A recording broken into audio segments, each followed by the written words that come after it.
Hi everyone, thanks for joining us on Plugged In. As you can see, it's a beautiful day here in Vancouver. I'm at Burrard Civic Marina, one of the locations for the False Creek Racing Canoe Club.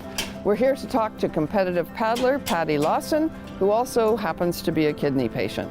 Welcome, Patti. Hi Heather, it's nice to be here and welcome to False Creek. So this is where outrigger canoeing takes place. Yes, it is. And the other home of False Creek is at Alder Bay at Granville Island. Yes. And that's solo outriggers, marathons, dragon boats. Yes, and the flatwater program as well. And the flatwater program. So this is kind of unique. Kidney patient, competitive paddler.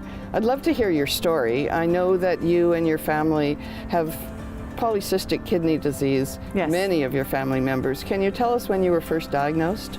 I was probably about 20 years old when my mom found out she had polycystic, so the 4 kids all got tested. Oh, I see. And what came of that? 100%. So the 4 kids all have polycystic.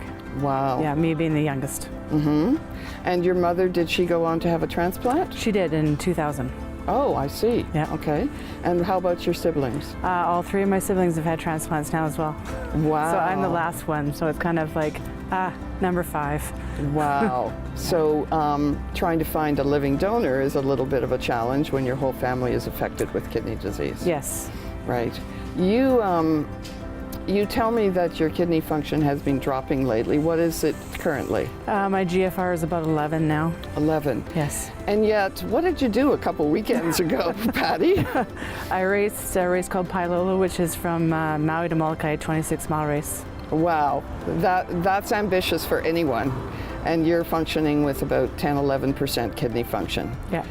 Are you having any symptoms of chronic kidney disease? Yeah, I mean, I'm tired a lot. I get a lot of cramping in my muscles. I feel a bit nauseated sometimes.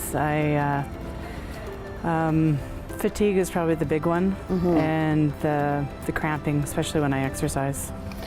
So how does fatigue relate to doing a 26-mile outrigger race across open ocean? It's mind over matter. Uh-huh. Yeah, I've been training with this since I've had any decline, so I really think that my body has sort of become accustomed to training in this state, I guess you could say. Right. So I actually feel quite well when I paddle. It's usually afterwards that I don't feel so well. Yeah. Right. And you exclusively paddle outrigger canoes?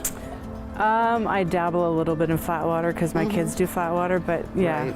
Well, now that's the other piece. After you were diagnosed with PKD, Yes. you went on to get pregnant and have twins. Yes. Wow. Were there any medical issues during your pregnancy? No, actually, I surprised everybody. The anticipation is that I was going to have a lot of problems, so they got a whole team of people to follow me, which I slowly got rid of piece by piece. But I carried the twins till 39 weeks. I had a natural childbirth. I was out of the hospital in 2 days. No problems. Wow. And I think you've groomed them to be paddlers as well. Yes. How old are they now? They're 9. Is that Avalon and Matilda? Yes. Wow, that's pretty incredible. You also have a very ambitious career. Yes, I'm a paramedic. And so that can be high stress. Does stress affect your health?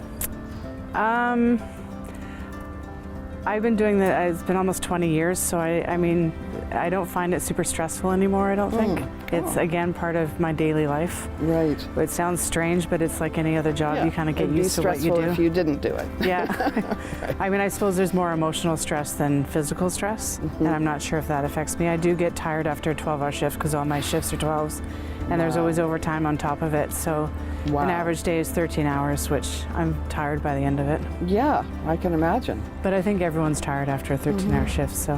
What kind of training did you do to be able to do the Maui to Molokai race?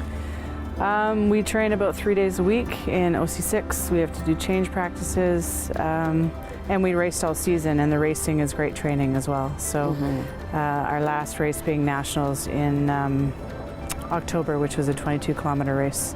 So where was that? That was out in Harrison. Oh yes, Yeah. right. Yeah, it's quite a long outrigger season, and so you have lots of opportunity to train.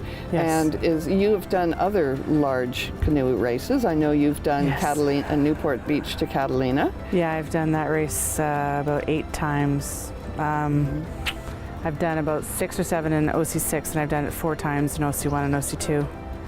And I've done Molokai, which is the world of outriggers, 5 times. Hamilton Island in Australia. I've done that race a bunch of times. The Gorge every year, which has become quite an international race as well. Paddling is in your blood for sure. Yes. Well, my sister started me into it, so.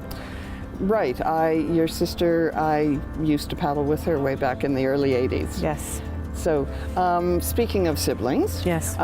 So you're all three siblings, the four of you, have polycystic kidney disease. Yes. And there is a sense that some of the next generation also carry that gene.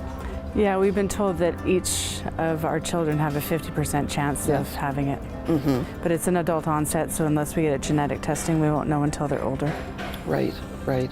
So Patti, your kidney function's down to 10 or 11%. I sense maybe there's a transplant in your future. Can you stick around and tell us about that? Sure.